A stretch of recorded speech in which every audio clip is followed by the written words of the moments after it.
So I am aware there is a special appeal among many traders to at least occasionally trade against the trend.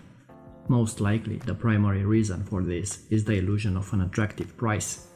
A market that has been going down for many weeks, or a market that is below its price of 10 weeks ago, by definition is going to have a relatively low price. This low price will frequently appear attractive to buy, and of course when the trend is up and the price is high, it will look attractive to sell. Prices that have been in long-lasting downtrends will always appear cheap or low, and prices that have been going up for a long time will always appear expensive or high. The danger of these seemingly attractive prices is an important law of trading. Continuation is more likely than change. In this trading game, high tends to indicate even higher and low usually means even lower, regardless of past history. Over many of my early years of trading, I made far too many trades against the trend. While I haven't kept records from the beginning, I have absolutely no doubt I lost far more on these trades against the trend than I made, even though I have won some good trades against the trend. I believe the same is probably true for you. However, even more damaging than the amount lost on trades against the trend were the profits not realized due to missing out good trades with the trend. Far too often, trading against the trend misdirected my focus, and as a result, I missed numerous excellent entry points for very profitable trades with the trend. I believe one of the worst things can happen to you, especially if you are a beginning trader, is to make a profitable against the trend trade. Yes, you heard it right. This good result will make you want to enter trades against the trend again. This would tend to make you think that taking a long shot against the trend is a good way to win, when in reality it's a path to almost certain failure. Against the trend trading has a tendency to be addictive. The more you do it, the more you want to do it. One reason for this is that when a trade against the trend starts out a loser, your initial reaction is that you was just a little early on your timing. Therefore, there is a strong temptation to try again and buy or sell more at what has now become an even more attractive price. One of the few never rules of trading is to never add to a loser if it's against the trend. Adding to against the trend loser is just stubborn fighting the market, resisting the prevailing price energy flow. It is trying to impose your will on the market, allowing stubbornness to rule out rather than intelligence. Since many very bad things can happen to you when you trade against the trend, it is better to just not do so. Act intelligently, meaning act in accordance with the natural laws of trading, and don't trade against the trend, with the exception of those rare times the margin of error allows, and even then only if the price action strongly supports doing so. To be honest, it has taken me a long time to fully accept this, even though I knew it to be true early in my trading career. Even now, knowing what I know, occasionally I am tempted to make trades against the trend. Now, having said all this, I am aware you may choose to disregard this advice from time to time. Therefore, if you insist on trading against the trend, here are some basic rules for doing so. These are my personal 3 rules for trading against the trend. Be more selective when getting in. Trade smaller quantities. And never add to a loser. But here's the big problem with these against the trend trading rules, as easy as they are. In real time, when you put money on the line, they are extremely difficult to follow. When you trade against the trend, you will always be getting in at an attractive price based on recent history.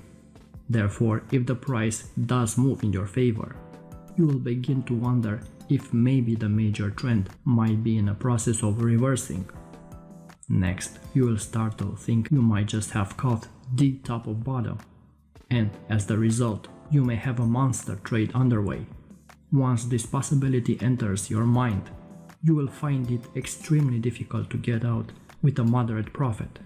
Inevitably, you will start to believe a huge profit may be available if the trend really does reverse, and thus you will tend to overstay your entry. I said it in my other videos. In trading, it's important to know yourself. When you trade against the trend, especially, you need to know what sort of time span you will most often act upon. What I mean is that if you are a short-term trader and find it difficult or impossible to hold positions for long periods and instead get in and out frequently, then you have to adjust your trading style accordingly to trade against the trend. If you are a patient or long-term trader and hold for long periods regardless of short-term price movements, then you need to use a trading style to capitalize on these tendencies. Know yourself and then use that knowledge to adjust your trading style accordingly.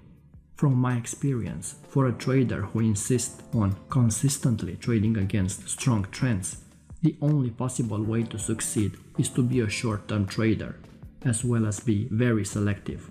I mean only positioning when momentum is clearly in your favor, or you can make an excellent case is about to turn in your favor. One of the worst trading styles is to be a long-term trader who constantly trades against strong trends. This combination will inevitably result in consistent big losses. From my experience, time always favors the trend, meaning over time, the odds favor the price eventually moving in the direction of an existing trend. Continuation is more likely than change. The stronger and more established the trend, the more likely this will turn out to be true. Therefore, if you choose to use the approach of holding long-term positions against strong trends, you are guaranteed to keep losing substantial amounts. Most long-term traders have the same flow. The longer they hold a position, the more difficult it becomes for them to exit the trade. The longer they are in a position, the more likely they will be to continue to hold on, regardless of price movement. Once firmly established in a trade, many long-term traders seem to be almost incapable of getting out, regardless of what the price does. Don't get me wrong, there is a fine line between being a successful contrarian and betting against an established trend. It's perfectly okay to challenge the market's opinion on whether an asset is over or undervalued, but you must have evidence to back up this opinion. Otherwise, you will end up being that trader who is always betting against the crowd, hoping for a reversal only to get wiped out in the process. On top of evidence, you also need a favorable risk-to-reward ratio. Without this one thing, no trade is worth taking, particularly when that's against the trend. If you're going to trade against the trend, always be sure you have multiple reasons to do so. These reasons can come in the form of reversal patterns, like the head and shoulders, double tops or bottoms, or breakouts of key support or resistance levels. The terms overbought and oversold are meaningless, as a market can stay irrational longer than you can stay within your account margin. When I occasionally trade against the trend, I mainly use key levels and price action, and I rely less on indicators. I only use indicators for divergences. Why? Because so many technical tools we use lag the price action. So to spot a reversal in advance requires as much luck as judgment. An indicator running counter to the trend does often give an early warning in advance, but is no guarantee that the reversal will happen. Taking a guess that a reversal is around the corner is risky at best. That's why don't try to guess when a market will turn. Instead, use the key levels and technical patterns at your disposal. Let the market show its hand before you decide to commit to a counter-trend position. It's always better to gain an extra layer of conviction before pulling the trigger than to try to buy or sell at the absolute bottom or top of a move. There is another reason to limit your trading to with the trend trades. Every day, in every market, you are faced with three choices: to go long, to go short, or to stay on the sidelines. Limiting your trading to with the trend trades eliminates one of these choices, thereby leaving you with only having to decide whether to be with the trend or on the sidelines.